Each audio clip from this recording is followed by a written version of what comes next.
کہ فیصلہ آپ کے حق میں نہیں ہے؟ دیکھیں جوئی صاحب، یہ فیصلہ میں سمجھتا ہوں کہ پنجاب کے اور خیبر پختونخوا کے عظیم لوگوں کے حق میں آیا ہے، عوام کے حق میں آیا ہے، اور یہ کسی جماعت کی فتح نہیں ہے، یہ آئین اور قانون کی بالادستی کی آج فتح ہے اس فیصلے سے۔ پہلے تو میں اس بات پہ آنا چاہتا ہوں کہ سپریم کورٹ کو کیوں سو موٹو نوٹس لینا پڑا، یہ معاملہ سپریم کورٹ میں گیا کیوں چودھری صاحب؟ گزشتہ 30 40 45 دنوں سے آپ دیکھ ہی رہے ہیں کہ الیکشن کمیشن آف پاکستان اور گورنرز آفیسز میں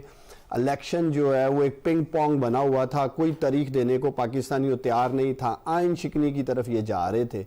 اور آخر کار جو ابہام تھا وہ سپریم کورٹ نے آج دور کر دی ہے کہ 90 روز میں الیکشنز ہوں گے، اور یہ بڑا کلیئر فیصلہ ہے چوئی صاحب، جانے نہ جانے گل ہی نہ جانے باغ تو سارا جانے ہے۔ الیکشن کمیشن بے شک نظریں چرائے اس فیصلے سے، پہلے بھی چرا رہے تھے وہ آئین سے، اور ابھی بھی چرانے کی کوشش کریں گے، پوری قوم جان چکی ہے، سب جان چکے ہیں کہ 90 روز کے اندر الیکشن ہونے ہیں۔ آج اس لیے عمران خان صاحب نے اپنے خطاب میں یہ کہا ہے کہ ہم سپریم کورٹ کے ساتھ کھڑے ہیں، اس کا کیا مطلب ہے؟ آپ اس سمجھ رہے ہیں کوئی جنگ ہو رہی ہے، کوئی لڑائی ہو رہی ہے، سپریم کورٹ کے اوپر کوئی یلغار ہو رہی ہے جس کی وجہ سے آپ نے فیصلہ کیا ہے کہ اب آپ سپریم کورٹ آف پاکستان کے پیچھے کھڑے ہوں گے؟ دیکھیں، بڑی ایک منظم پلاننگ کے ساتھ سپریم کورٹ کے معزز جج صاحبان کو اٹیک کیا گیا مریم نواز صاحبہ کی طرف سے۔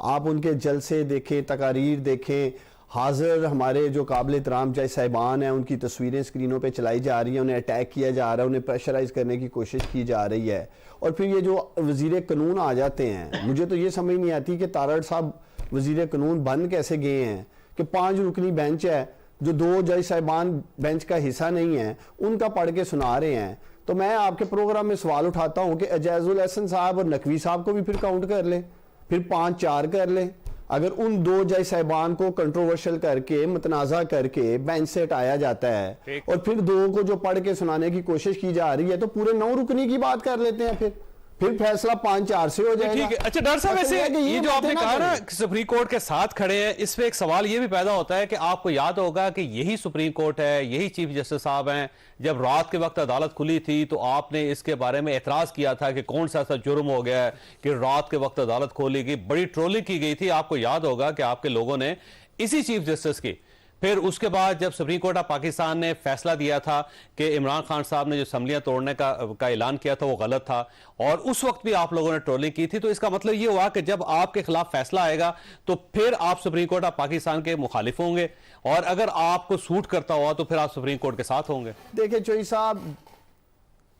جتنے بھی فیصلے سپریم کورٹ آف پاکستان سے یا پاکستان کی عدالتوں سے ہمارے خلاف آئے ہیں، مجھے پہلے یہ بتایا ہم کون سا مجھے کیوں نکالا کا لے کے کنٹینر عدلیہ مخالف پوری ریلی لے کے اسلام آباد سے لاہور تک آئے ہوں، جیسے میاں نواز شریف آئے تھے یا نون لیگ آئی تھی؟ ہمیں بتائیں نا، ہم نے ٹھیک ہے فیصلہ آنے کے بعد تنقید کا حق تو ہے، لیکن ہم نے یہ تو نہیں کیا کہ جج صاحبان کو تھریٹ کرنا شروع کر دیا۔ ٹرولنگ کی تھی نا آپ نے، یا ہم نے تو یہ تو نہیں کیا نا، زیادہ مہینے نہیں گزرے، ہم نے یہ تو نہیں کیا نا کہ ڈنڈے لے کر ہوگا کہ کیا کیا تھا آپ نے، پہ چڑھ گئے ہوں۔ مجھے منتخب صاحب کی طرف آنے دیں۔ سپریم کورٹ کے اوپر 1 سیکنڈ حملہ نہیں کیا، ہم نے ججز کو تھریٹ نہیں کیا، ٹھیک ہے فیصلہ آیا اس کے اوپر ہم رائے رکھتے ہیں۔ ہم سمجھتے تھے کہ پارلیمنٹری پروسیڈنگ میں سپریم کورٹ شاید اسے انوالو نہیں ہونا چاہیے تھا، لیکن چلے انہوں نے فیصلہ دے دیا۔ یہاں تو کھلا آئین شکنی ہو رہی ہے۔ میں تو حیران ہوں، آج میں سارا دن بھر کچھ تجزیہ کار اپنے بھائیوں کو دیکھ رہا تھا کہ خود ہی ابہام پیدا کرنے کی کوشش کر رہے ہیں۔ سادہ سی بات تھی کہ 90 روز میں الیکشن ہونے ہیں،